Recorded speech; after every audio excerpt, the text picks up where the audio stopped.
శుకాలతో పికాలతో ధ్వనించిన మధుదయం దివి భువి కళానిజం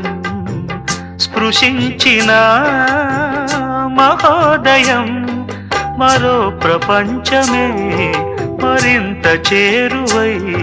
నివాడి కోరిన ఉగాది వేళలో గతించిపోని గాథనేనని ఆమని పాడవే హాయిగా మూగవై పోకు ఈ వేళ రాలేటి పూల రాగాలతో పూసేటి పూల గంధాలతో